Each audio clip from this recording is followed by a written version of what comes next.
Hey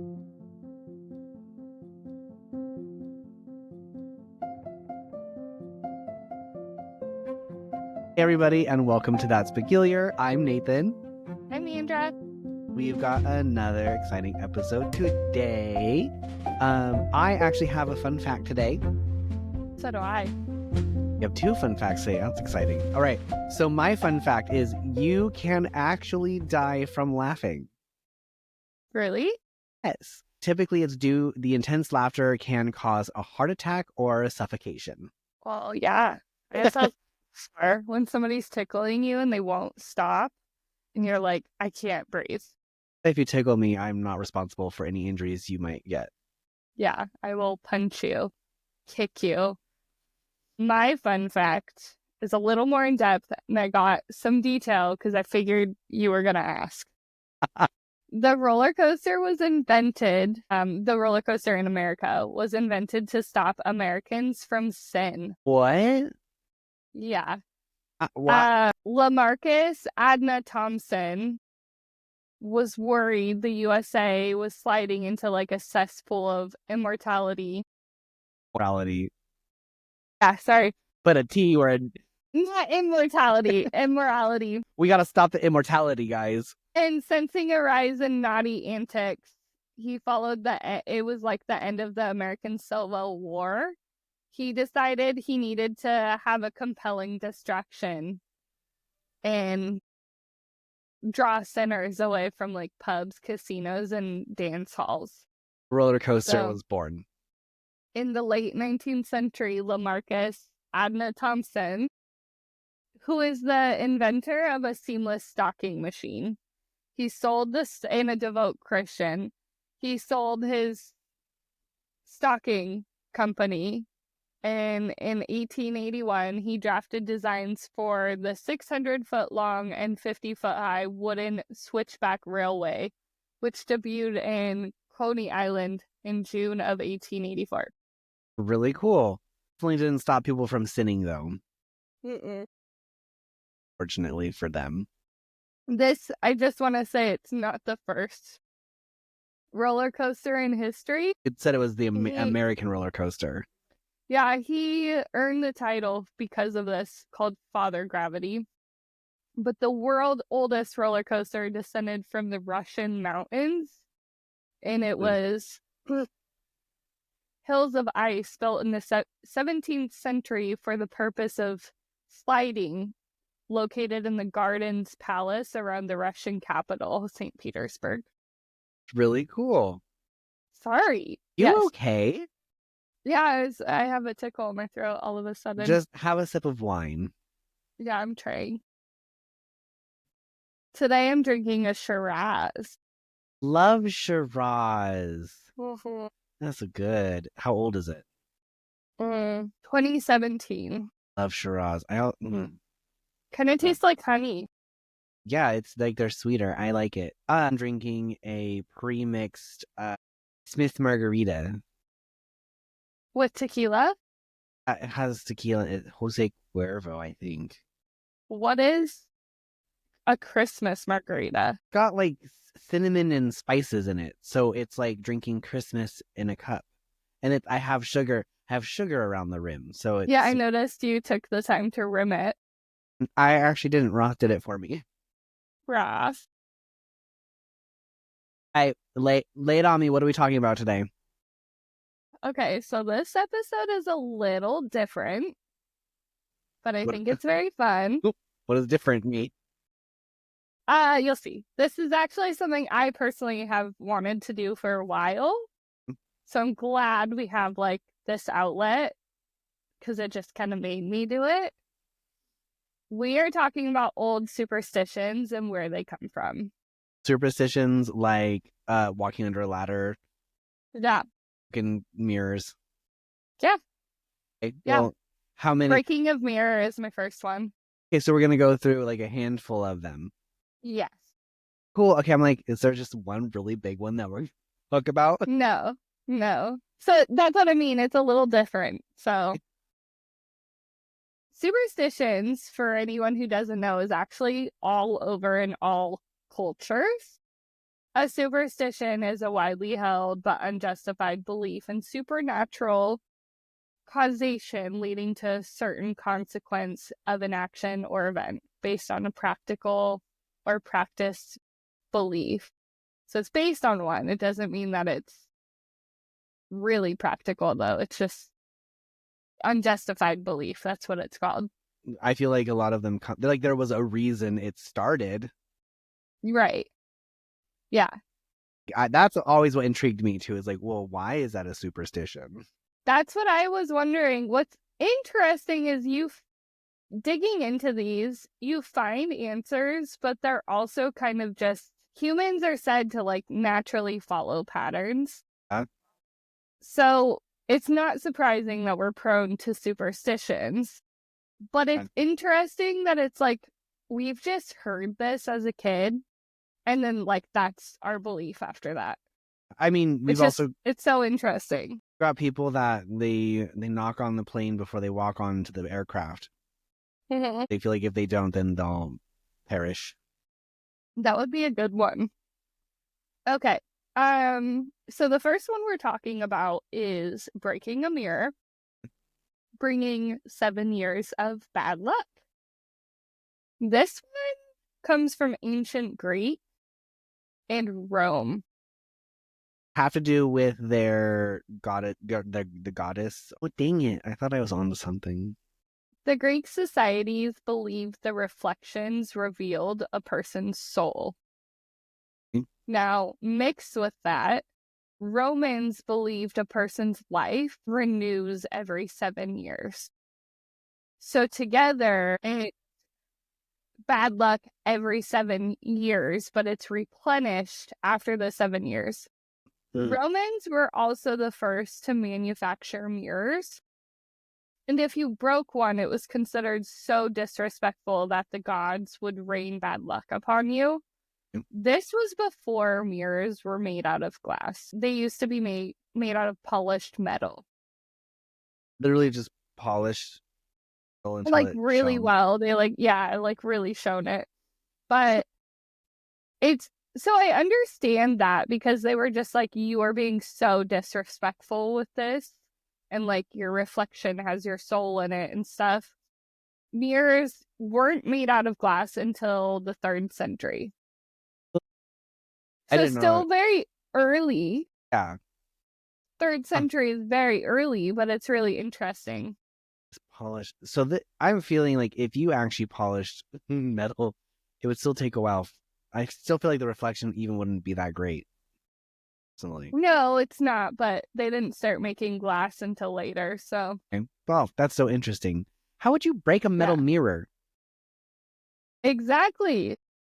So that's why they were like, you had to like beat that thing up. Did you? I mean, I could see you bending it, but breaking it? The theory is you break it and basically your soul is screwed for 7 years until you get a new one back. That's a combination of the Greek and Romans. The Greeks just believed in general that your reflections revealed a person's soul. And then if you broke it. In Rome that carried over and then it turned into 7 years. Yeah. Fascinating. I like knowing where that comes from now. So do I. The first time this had ever been mentioned in English, obviously not the first time it existed, but in English, was in 1777. And it came from ancient Greek and Rome, so it's been around, but it's been in the English language / culture since 1777 at least. That's also just like the earliest mentioned written down in English. Crazy. I mean, I'm sure it was verbalized, but somebody finally was like, if you break a mirror, they wrote it down. Yeah, that's what I mean. So interesting. Very interesting. So that's that one. Good. I'm glad the flow made sense to you. The next one we're doing is on wood. Yes, knock on wood. I say that all the time. I knock on wood all the time. Me too. Always when I'm on a plane and there's not really any wood. So I put it in here, but if I am not anywhere near wood, glass suffices. Glass? Yeah, I don't know where I got that from. I usually knock on my head. That's actually more popular than glass, apparently. So what if I broke it? Then I have bad luck. 7 years only. But would it be doubly if you broke the mirror or your reflection? Would it be like worse? I don't know. So this is actually said to be an ancient European/pagan tradition, knocking on wood. This is a tradition of literally touching, tapping, or knocking on wood, or merely stating that one is doing or intending to do so to avoid tempting fate. I'm telling this knowing that people probably understand the term knocking on wood. I'm just telling it in case somebody is like, what is that? Yeah. What is knocking on wood? This is like basically to like, you don't want an unfavorable situation. You've maybe said something, so you knock on wood. Like, I don't want to get in a car accident, so I'm going to fasten my seatbelt, knock on wood. Yeah. Or Lauren, Jack's sister, today was over, and we were talking about how often Jack breaks his phone, which he just broke another phone. And she goes, knock on wood, I never break my phone. My phone, I said, I've dropped this phone so many times it hasn't broken. Knock on wood. Yeah. Knock on wood. Yeah, that's perfect. I do knock on wood so much that Jack makes fun of me. I'll even like think a thought and knock on wood. I don't even say it out loud. And I'll knock on wood. So trees and spirits have often been connected with, in many different cultures, together. They're like, it's a thing. Wood or like trees or anything in spirits are often like in so many cultures. So we're going to go through some of them. Even fairies, it's very natural. Yeah. Germans believe that Norns, which if you don't know what a Norn is, you're not alone. Norns are deities responsible for shaping human destiny in like German culture. Okay. Germans believe that Norns send up fate into the universe through a tree. So I was thinking you were going to lead somewhere to like they were living in a tree. No, they thought that they sent humans, because they have human destiny. They thought that they sent human destiny like through a tree. The trees. Okay. Ancient Celtic people also believe that the act of touching wood called on spirits or gods of trees. Okay. Knocking on wood is practiced in so many different cultures. We're going to go through some of them, but like, just take some time to look this up if you are interested, because there's so many different variations. It's crazy. So in Bosnia, Croatia, Slovenia, and Serbia, and a couple of others, there is the habit of knocking on wood when saying something positive or affirmative about someone. Yeah. You do say something good. Yeah, something that you don't want to change. Yeah. So that's like, Nathan, you're such an awesome person. I would knock on wood because I don't want you to ever become different. Okay. Yeah. In Brazil, in Portugal, I have like the pronunciations, but I don't want to butcher it. So it says Bater na Madeira, but that's not it. But it's knock on wood is what it is in their culture. Is done physically, and it's 3 knocks. 3 are required after giving an example of a bad thing eventually happening. No verbalization is required, though. Just the 3 knocks on the closest piece of wood. But when you say, hey, why are we knocking on the wood? Because you told it. What? 3 knocks are required after giving an example of a bad thing eventually happening. So like, bad thing eventually happening. Like you just said, I don't want to get in a car accident.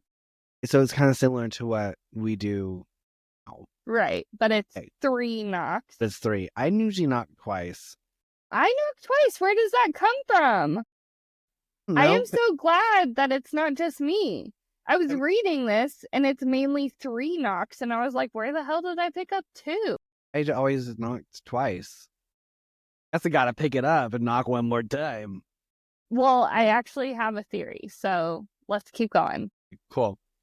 We did Brazil and Portugal. In Bulgaria, the superstition of knock on wood is reserved for protection against the evil and is typically used for attracting good luck. Usually people engage in the practice in reaction to bad news. In most cases, the nearest wood object is used. If there is no such objects within the immediate reach, a common tongue-in-cheek practice is to knock on one's head. Okay, Yeah, so there's a head one. Yeah, if there's no wood, knocking on wood is often followed after that by pulling one's earlobe with the same hand. So they knock on wood, knock on their head, or they pull their earlobe. Okay. Huh. Yeah. So that's Bulgaria. In Egypt, it's called hold the wood. In Egyptian, though, which I really don't want to. Yeah, I really don't want to. Love trying to pronounce that. It's like msek sub.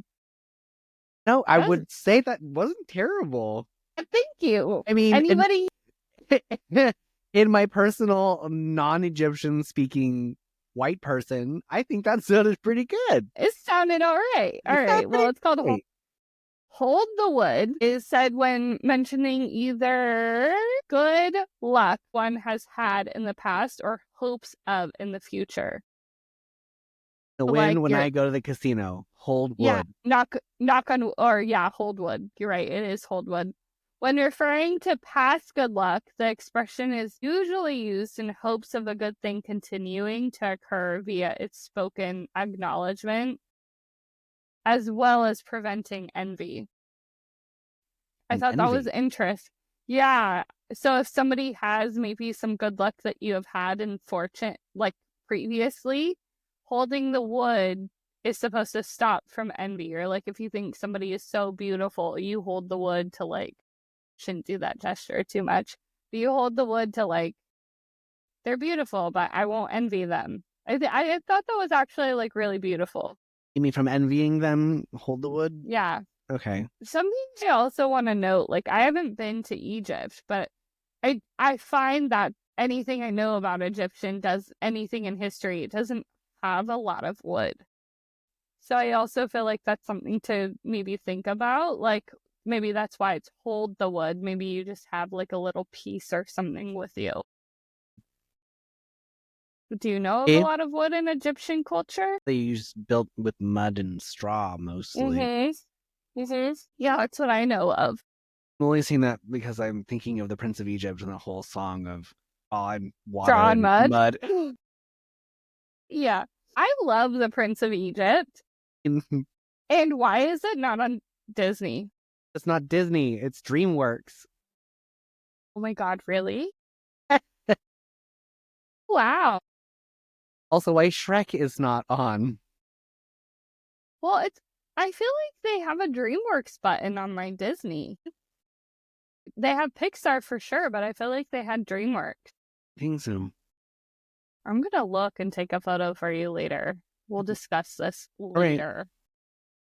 All right. In Indonesia, in Thailand, in Malaysia, is that how you say that? Malaysia? Yeah. When someone is saying bad things, the one that hears it would knock on wood. Oh, because they don't want it to rub off on them. I think it's more like you don't want that to happen. But they also, so they knock on wood or their forehead while saying there's a chant or phrase in Indonesia and a different one for Malaysia. But they're very similar. Okay. I thought, I just ended it with those ones. I thought these are very cool examples, and that gave kind of a range. I just kept thinking about when you're talking about the knock on wood one. There's so many things that we do here. I feel like, at least me, I mean, I use it for when I say something that I don't want to happen, so I knock on wood. And then there's you don't want something bad to happen, so you like people knocking on the plane, for example, it's like would be another version of that because we don't say it, you just do it because you thought you just think if I do this, it'll. I knock on wood all the time, but I knock on wood when I literally have a bad thought. Yeah, that's that. I don't knock on wood when I have a bad thought. I just think of it when I think I don't want something bad to happen. Right. Yeah. There's a couple more cultures that do that earlobe thing too. I just want to mention that when I was reading about it. I heard the earlobe one. So me either, but it's actually really common. And I don't know if you noticed, maybe you didn't, there was more that had 3 knocks in them. I just don't know why we have the 2.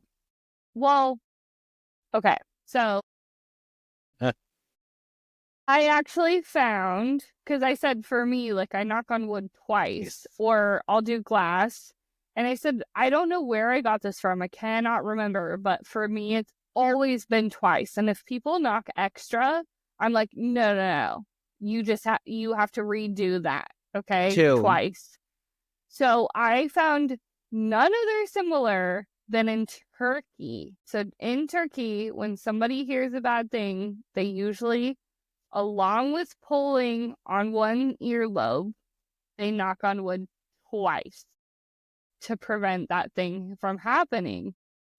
I thought that was so interesting. So I grabbed a couple of these. There's a lot more variations in the world, but I found that this was so interesting to me because this one is over a lot of cultures, even though they have like a starting point.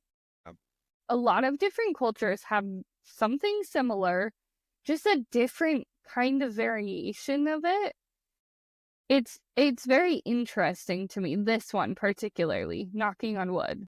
I have to think if all these cultures have something so similar, and I feel like there's not any one place that it started. So it's like that there has to be some sort of connectedness of humanity for us to want to do something with wood and knocking or holding. I don't think I mentioned, so I did say it's pagan. Sorry, you did say pagan. Not all cultures were pagan.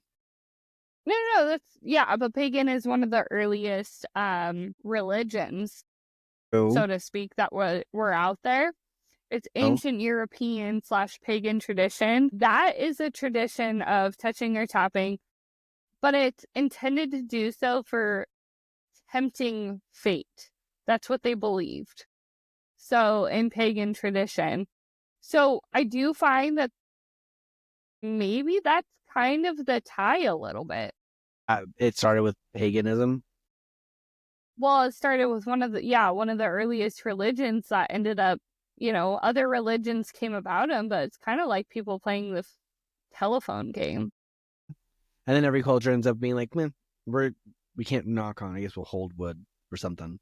I mean, I guess if it started in European times, and then if everything's have spread out, some religions did spread out from Europe, I guess. Mm-hmm. Christianity. I think Greek. No. I think of like early civilizations came from like Greece, but I see what you're saying. Ancient Europe would have. Yeah, you're right. I don't know what I was thinking. I'm thinking of like, wrong. I'm kind of thinking of like, it's how religion with like the Christ mind has spread, like with Jesus and all that. It kind of maybe but even though a lot of Christianity does take, because it does take things from paganism, like decorating a tree and like. That was actually mentioned too, though, is that in Christianity they use the cross and it's all wood. They use it as like essentially a payment. Yeah, it's a symbol, but they the way it was described when I was reading, they think of wood as almost, is it atonement? Is that the word I'm thinking? I mean, the only reason that would be is because, Jesus was crucified on the cross.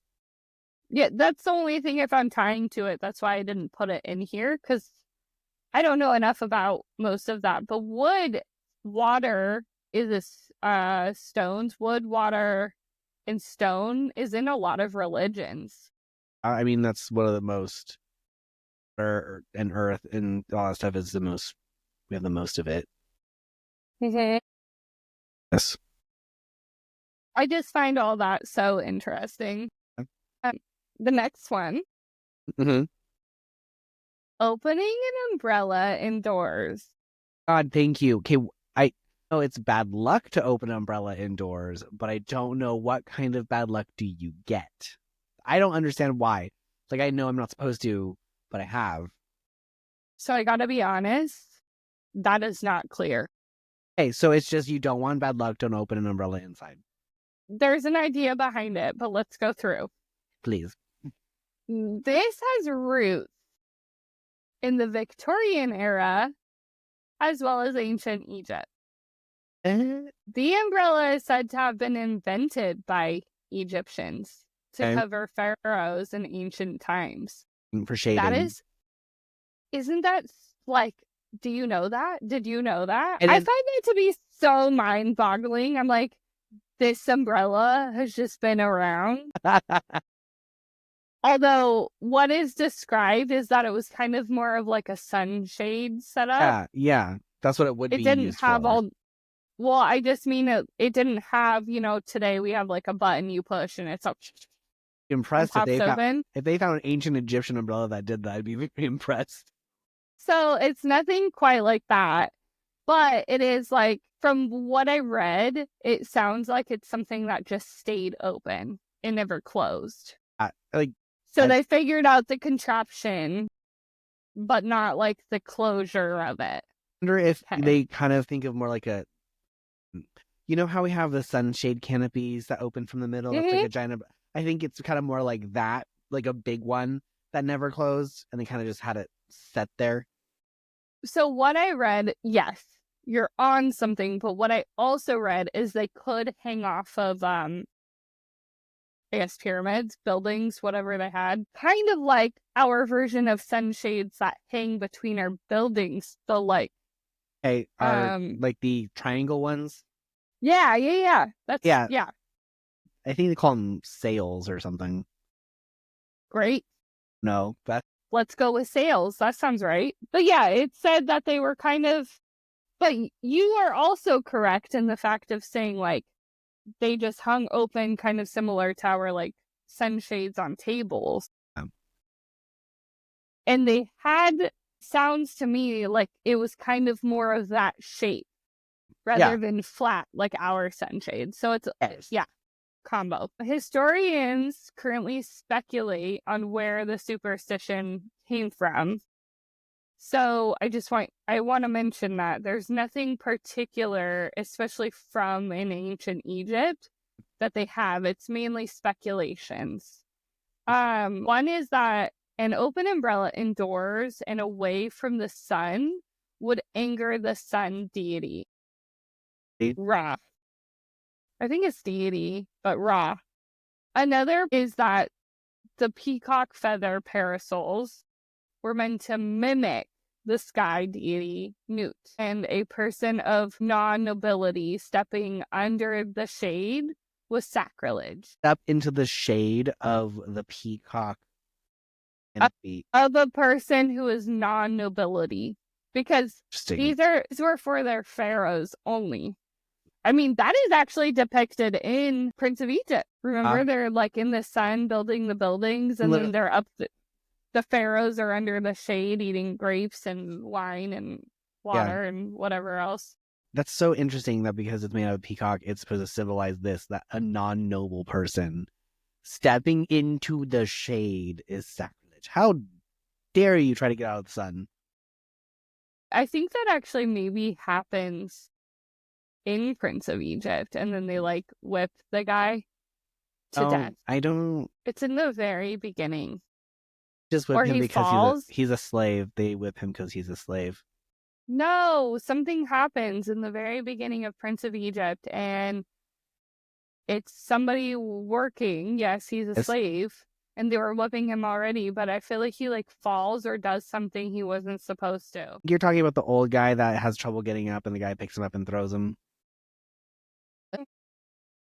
So I like this movie very well. My poor heart. That's so sad. To watch it again now. Yeah, me too, actually. Yeah, I think you're right. I think that is what it is. And then somebody tries to like get in the way. Oh, Prince okay. of Egypt, We've Moses. we well, Moses doesn't show up till later. Talking about so that's the Egyptian Ella, Yes. Ella. Talk to me about the other European. Wait, Victorian. Victorian. Yes, thank you. Yeah, sorry. So this is fast forward to the Victorian era because obviously ancient Egypt came first. And I feel like I'm talking to like you in person. I'm animated today, you know? Okay, anyways. The Victorian era had a version of the umbrella that's similar to our modern day umbrella, but much less easy to open. So it had the metal rods. Only imagine. Yeah, it had the metal rods, it had the canopy. It was just not easily, it's not like a button contraption, you know? You really had to like force that sucker open and really force it closed. So I would imagine people would just not bring their umbrellas inside. And it was heavy.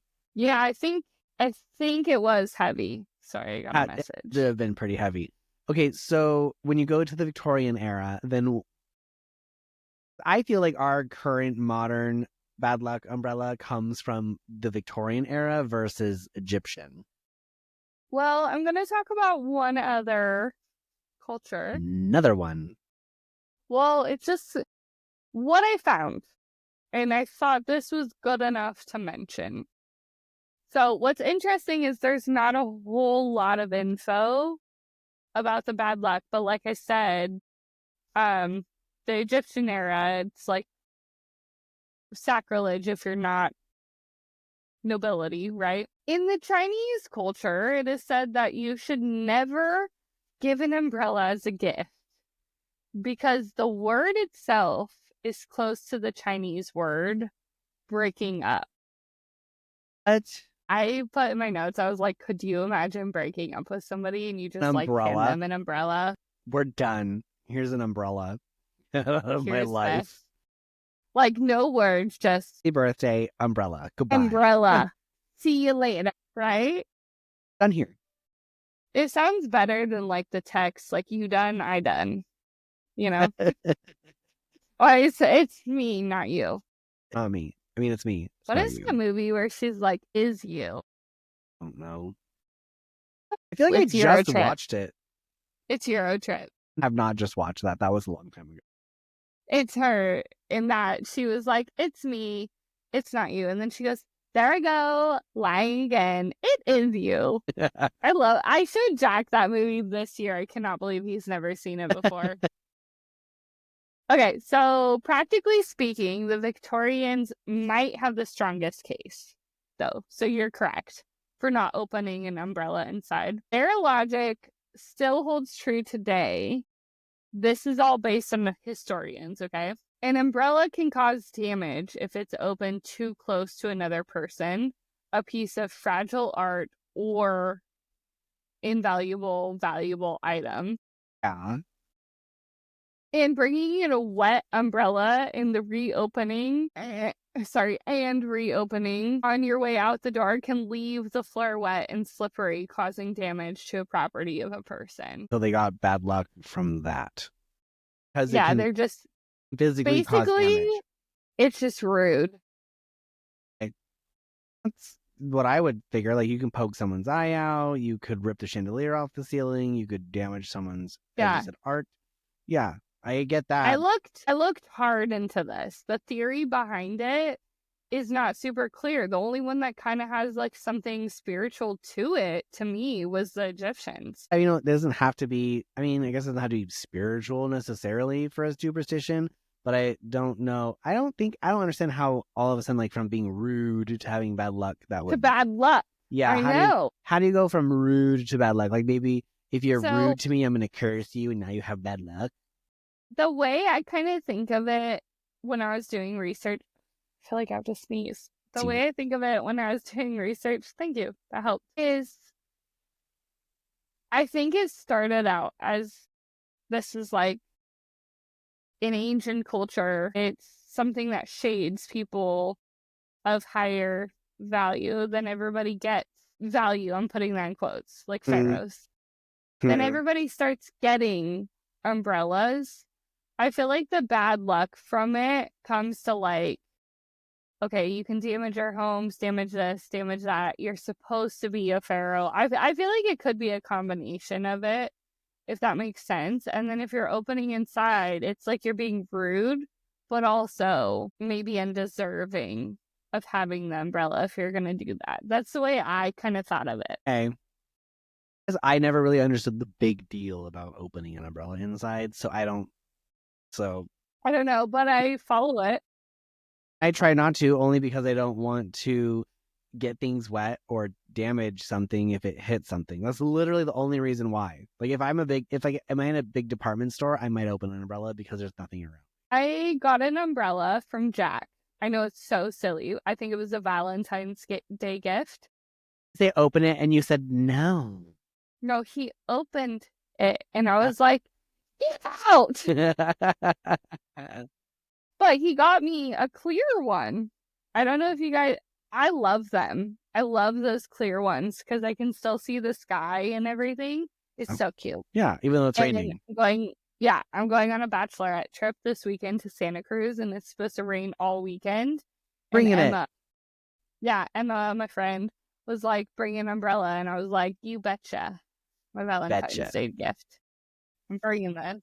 Okay, so the next one, black cats crossing the street. Hey, I was going to ask if a black cat was involved at all today. Yeah, I thought this one is so fun. I couldn't leave it out, you know. This is one of the oldest and most enduring that has crossed. It's like crossing paths with a black cat is bringing bad luck. It's just like, it's one of the oldest that they found. You don't want a black cat to cross your path. Yeah. The connections between humans and cats can be traced back to world's earliest civilizations, like ancient Egypt, obviously. Cats also make an appearance in Greek mythology for familiars. Okay. I didn't know this. I thought I knew a lot about Greek mythology. I didn't realize they had witches and familiars. So anyone who's not familiar with familiars, familiars are basically a spirit, animal, or something, I know, that helps witches along their path. So interesting. Yeah. Written records link black cats to an occult as far back as the 13th century, when an official church document called Vox in Rama was issued by Pope Gregory the IV on June 13th, 1233. In it, black cats were declared as incarnation of Satan. I wonder why. I don't know. So what I did read that I didn't put in here, maybe I should have.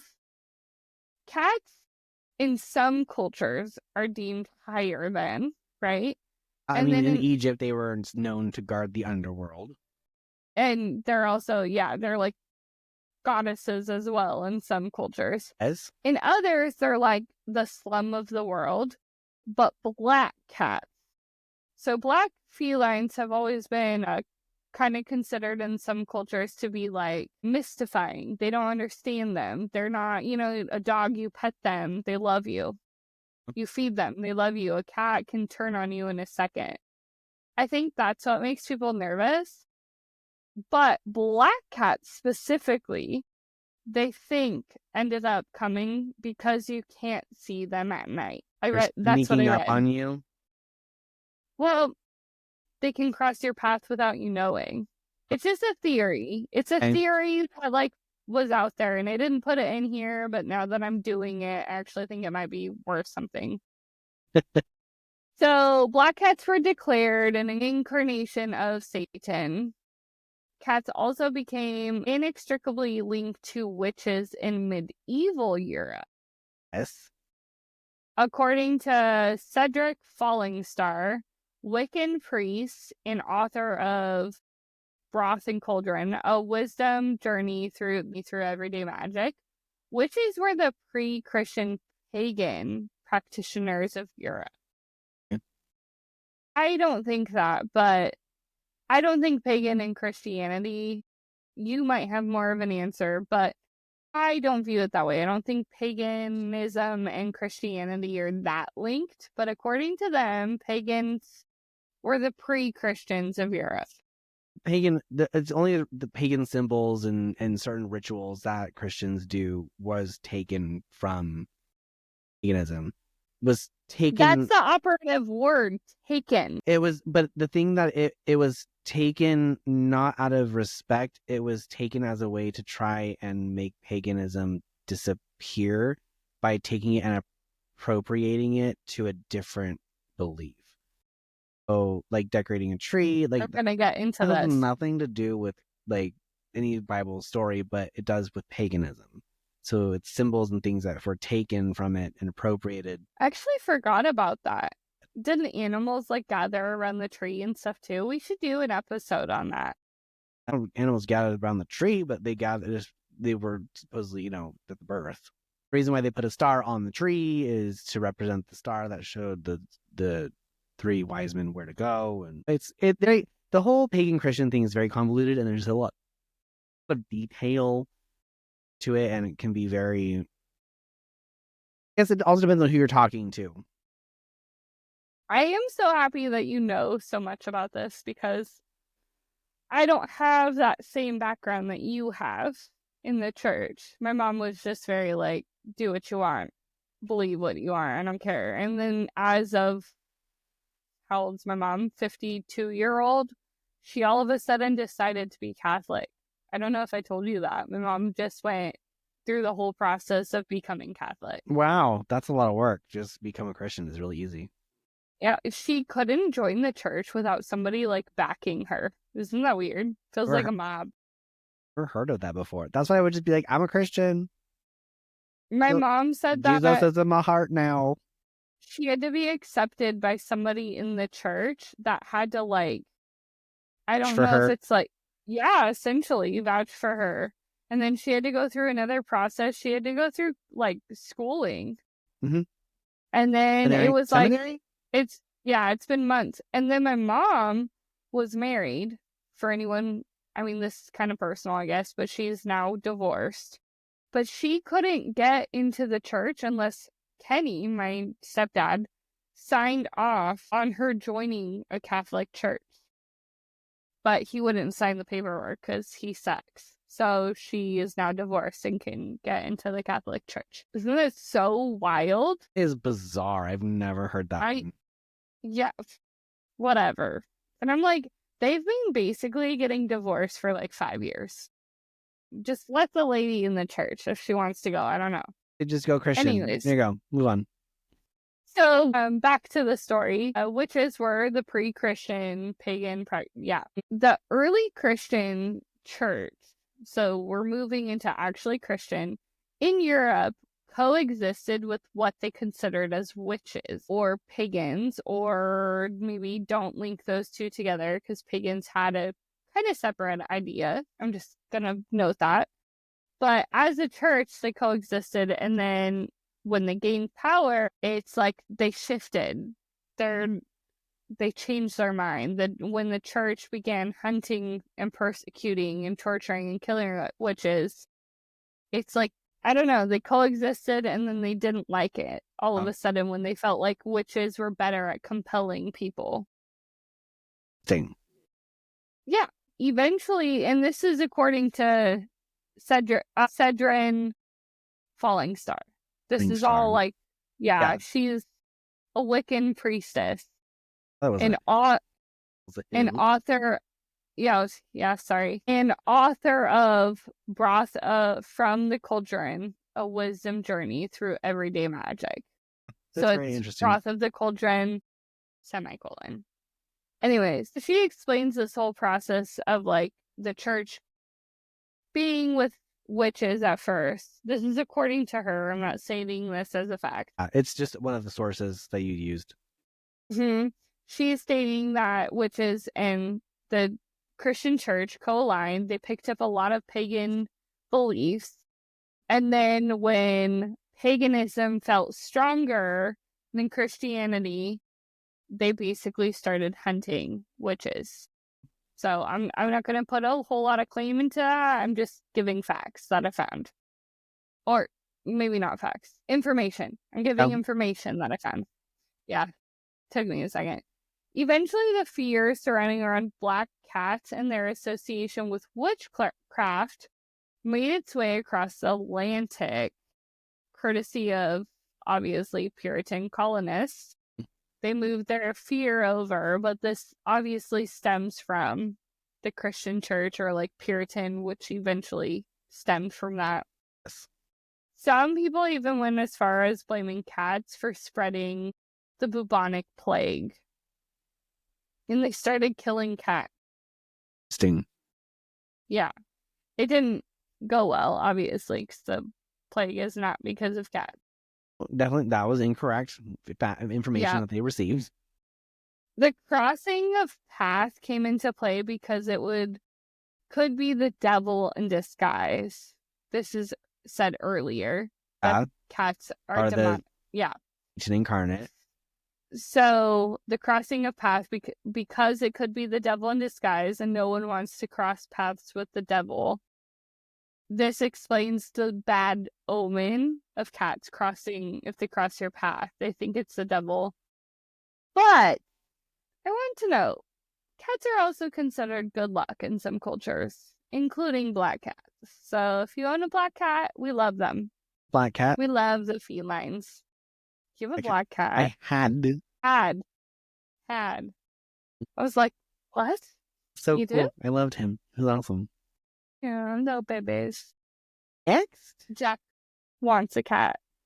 Covering your mouth when yawning. You're supposed to do that, aren't you? Wait, I think I know the reason why. You're supposed to cover your mouth when you yawn because your soul will leave your body. Mm-hmm. Yes. This is said to have Jewish and Muslim roots. Interesting. Jewish and Muslim. Well, like separately, obviously. Yeah, but that's where you... They have roots in both cultures. Centuries ago, people believed that covering your mouth during a yawn would prevent your soul from leaving the body. Yeah. I put in here, yawning is a natural involuntary action where you open your mouth. Like, everybody knows this. But it's often associated with tiredness, but it can happen in various situations. Science explains it as a way for your body to cool the brain and increase your oxygen intake. This is why I added that. I've never heard cooling the brain, but I know that it's supposed to increase oxygen to the brain. Everybody knows. Yeah, everybody knows what yawning is. Thank you. I'm glad it wasn't just me. I've never heard of cooling the brain Cooling either. My brain. Yeah, and bringing in oxygen. And it's too hot. In spiritual context, yawning is often seen as a sign of energy shifts.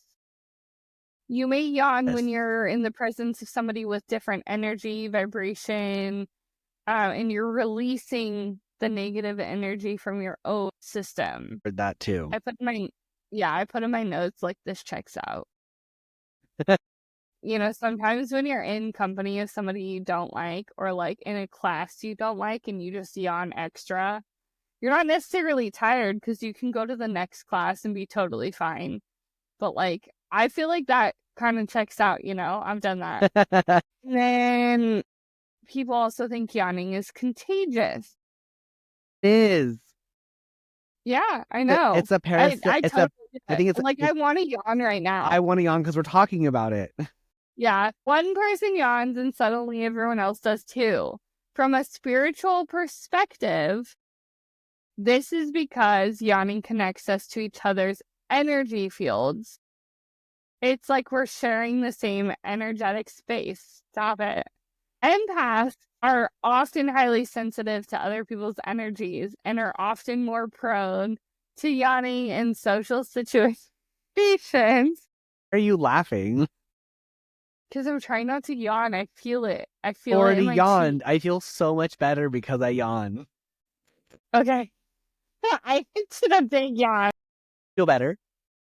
I do, actually. I don't feel that, like, pressure anymore. I'm glad. I feel better, too. So, empath, it's as if they're absorbing the emotional and energetic statue or states of people around them. Yawns to process energy. Many people report yawning during meditation, yoga, and spiritual ceremonies. This is, they say, because the practices are designated to shift your energy and raise your vibration. Yawning in these moments is believed to be a sign that your body is adjusting to new frequencies that you're turning into. I've heard all this before, actually. Yeah. Yeah, so have I, but the saying, only thing that I feel like I'm hating because I've heard it. Yeah, there are more reasons, obviously, as to why people yawn. But the only thing that I found, and I have so many links of yawning particularly that I had to add to this. There's so much about yawning itself, but there's not a whole lot of the spiritual, like, why do you cover, or the, superstition, cover your mouth, except for they believe that souls can leave your body. That's the only thing. Studies out there show actually that 50% of people do not cover their mouth. So I said, do you, Nathan? But you already said kind of earlier, you don't really. Usually kind of don't. It depends on what kind of yawn I'm doing. I'll cover it, but sometimes I'm just like, I don't care. I'm both. I need to let people know that I'm yawning for whatever reason. Like if I'm bored, maybe. I don't know. I haven't really thought about it. Sometimes I cover my mouth when I yawn and sometimes I don't. I think I personally do it, and I, like, other than the souls escaping my body, I think I don't want people to look in the back of my mouth. I think that might be more of why I would cover it. Yeah, don't look inside my mouth. Yeah, I feel like in times where teeth were not as well taken care of. Somebody wants to smell your halitosis, Samson, please cover your mouth. Yeah, I would imagine that would kind of be part of it. All right, so next we're moving on because I'm sick of yawning, which I feel like I've yawned 3 times. Quit it. Okay, I'm done. Let's do one for Thanksgiving since it's coming up. The Thanksgiving breaking of a wishbone. Wishbone. Wait, that's a superstition? I thought that'd be more of a tradition. It's a superstition / tradition. It was a superstition before it was a tradition. Okay, well, then I've never heard the superstition. I've always just broken the wishbone to make a wish. Why do you think that came? Because you don't choke on the wishbone? I don't know. Do you think that making a wish on a wishbone isn't a superstition? I think wishes inherently mean superstition. Like superstition is mostly like, if you do this, it's bad. If you don't, it's bad. No, a superstition is something that you believe that doesn't really make sense. It's considered a tradition because I don't really. Yeah. And I totally understand.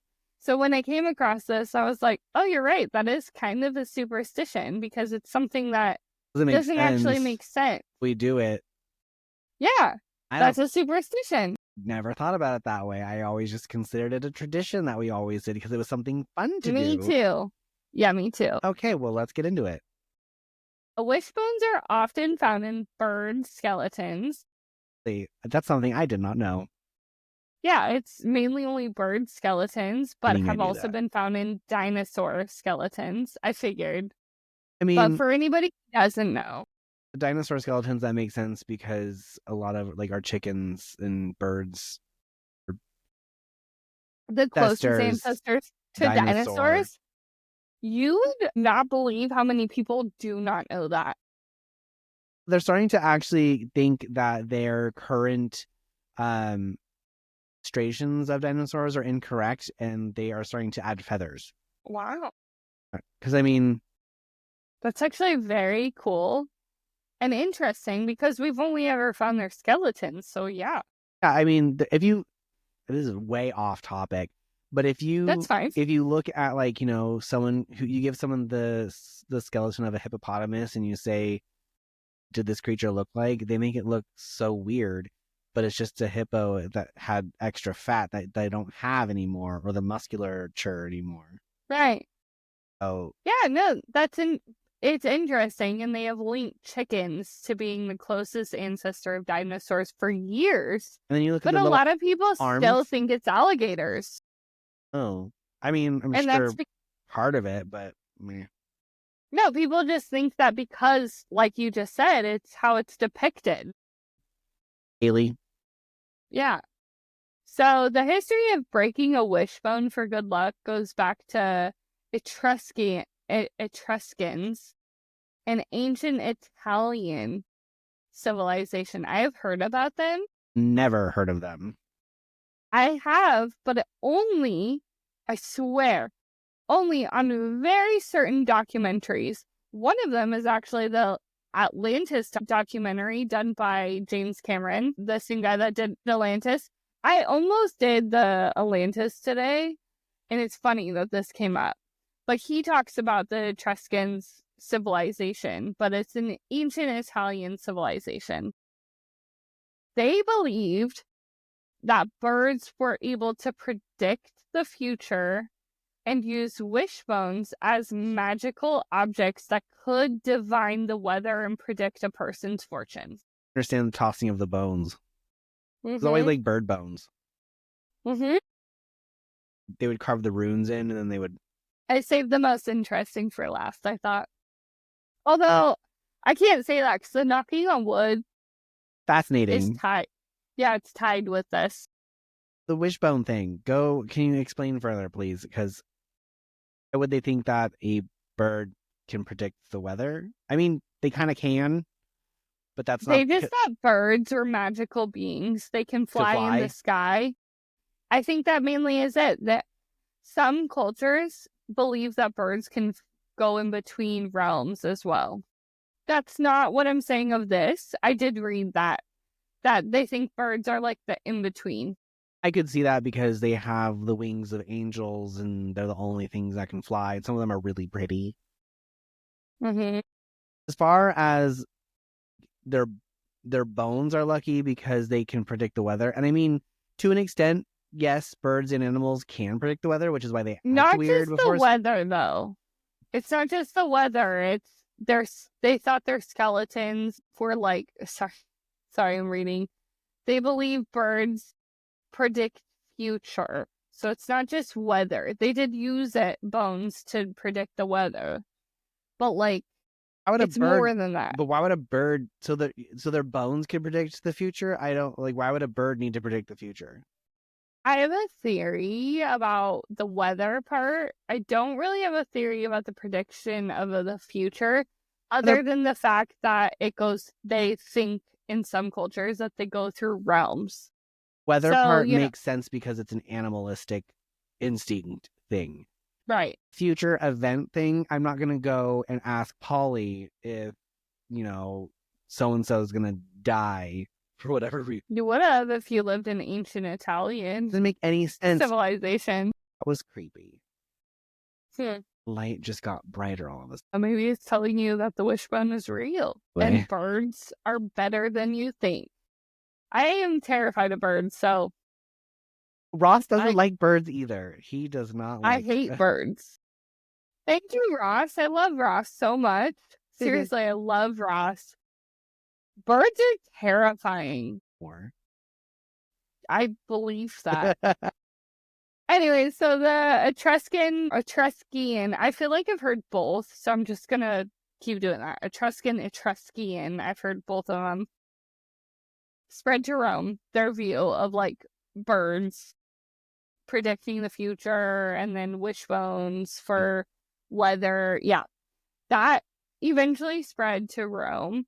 Then the English took it to the New World, America, and it has been adopted, obviously, for you and I, but for anybody who doesn't know, this has been adopted into American tradition of Thanksgiving, where at the end of the night, two people hold, I actually put in here, the tradition way of preparing a wishbone for breaking involved cleaning the bone, leaving it the traditional way. I want to say this, traditional.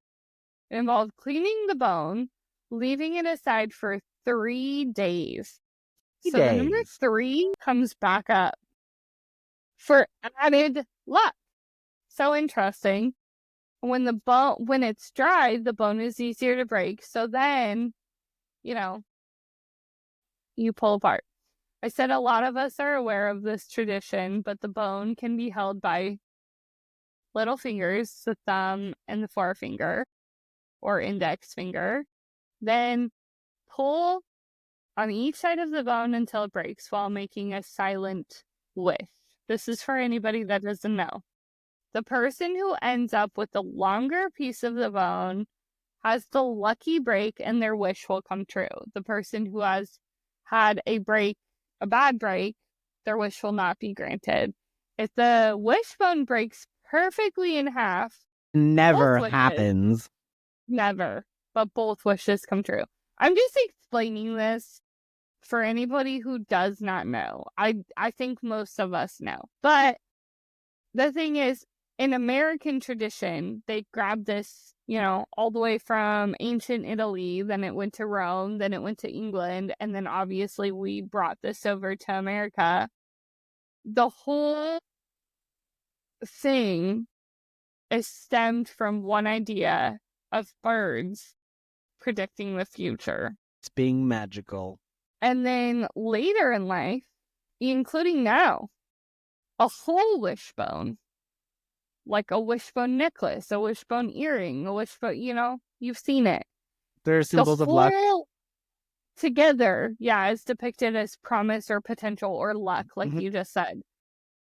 This is fun, interesting thing that people do in history, I think, and shouldn't be forgotten. Like the whole aspect of like birds and how it came to be. I think this is the wishbone breaking, like you said. Maybe it's not a superstition, but I think it's a tradition that has been passed on from a belief that birds are beings that can predict the future. And this is all the way here now to American culture of Thanksgiving. We often break a turkey wishbone. Have you ever done it? Absolutely, but we always had to wait till the next. We always had to wait till the next morning when it was dry. So that's funny. My family never waited, but at least you waited until the next morning. We waited till the bone was actually dry and brittle. My family would do it like the night after. So like we would eat. Yeah, we would eat. We'd pull the wishbone out, and then like later that night when everybody left, we would do the wishbones. Everybody's family does it differently. I know, it's so weird. Yep. But the 3 coming back after the knocking 3 times, I thought it was so interesting. 3 is one of those numbers. I know. Oh. So, closing remarks. I had so much fun doing this episode. So glad we talked about superstitions. Thank you! I was hopeful that you would feel that way. There are so many superstitions out there. If you feel like you would want to do another episode, please let us know. Yes, please. Because we want to know. But what do you think, Nathan? I think my favorite one is probably the knocking on wood. Yeah, it was mine too. I like that one only because like I've done it since I was a kid and I never knew why. Yeah. Something I followed as well. So I put in here, do you have any other superstitions that you follow? That I can think of. I mean, I've thought about the walking under a ladder. Yeah, walking under a ladder, but I don't really. I just think I don't want it to fall on me. So do you do like salt over the shoulder? No, I don't. But I know it's a thing. I don't either. I never remember which shoulder to throw it over, so I'm just like, yeah, it's fine. And then I know, and I bet you do this one. Find a penny, pick it up, then all day you'll have good luck. I haven't done that one in forever. I do it, but it has to be on heads. If it's heads, it's luckier. Do you know what that phrase that I just find a penny? I pick it up all day long and have good luck. Do you know what that's from? The way I just said it? No. That's from Greece. Sing. It's the girl with the bangs and the frizzy hair that dates the blonde guy that eats a lot.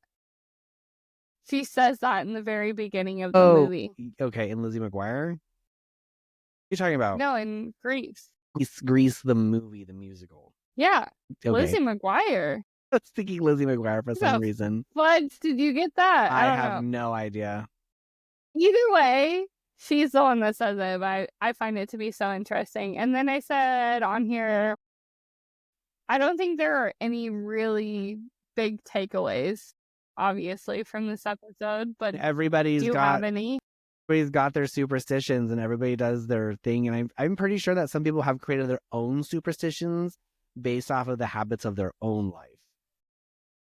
Okay, thank you. Thank you for giving us the takeaway because, I guess I would say it is interesting to learn how far some of these go. It is. It's very fascinating. Knocking on wood. Like, wishbone. It's ancient culture. A lot of them are ancient culture. It's so interesting. Then I wanted to ask you, like, I'd love to hear from people, but would you personally want to dive into more superstitions ever? I would talk about more superstitions because they're fascinating.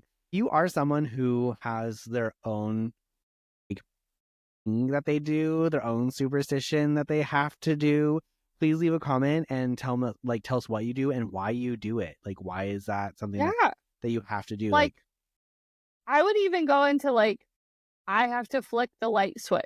Like, I know that's some form of OCD, but, tell us about it, please. I think it could go into a superstition. Good. I mean, that's why, there's some of OCD, but there's some people, I have to put on this sock on first on my right foot for whatever reason. Who knows? You're totally right. Or, Jack has a pair of lucky underwear. I wear these underwear. Why those underwear? Do you have red. Do you wash those underwear? He does. The dirtier, the better. I don't know. Modern Family has an episode where Cam is like a coach. Obviously, Cam in Modern Family. If you haven't seen it, whatever. But Cam is a main character, and he's a coach, a football coach. And he says that this is a football thing, and it's common in sports, that football players or football sports fans have a tradition of doing the same exact thing as a day that they had won, or very similar, or they have a good luck charm and then they have somebody that they're don't be near me on sports day. I would love to hear about some of those because those to me I feel are very personal. I think that'd be very fascinating to learn about I don't do this so I do that. I win, so I do this. Yeah. I dance in the rain, and he in the show would ram himself into a table, his shin, and he would drop something at the same time. He just felt that was his tradition. He was supposed to drop a bottle, ram himself in the shin. They had won once, and this is the events that had happened, and he made Mitchell, his partner, do the same things every time. And Mitchell was can you not hurt yourself? But he did it every time just to get it. It's so interesting. I know, I love it. Anything else? No, that's it. The last one was the wishbone. All right, everybody. Well, thank you so much for listening to That's Peculiar. We'll see you again next week. Make sure you subscribe, share, and comment. Please comment. Please comment. Perpetually Peculiar Pod at Gmail. That's right. And I actually love That's Peculiar. I think it's so fun. We'll see you next time on That's Peculiar. Thank you for listening to That's Peculiar. Be sure to join us every Friday for a fresh episode. If you have a peculiar subject you would like to hear, please send us an email to perpetuallypeculiarpod@gmail.com and make sure to comment, and follow the show.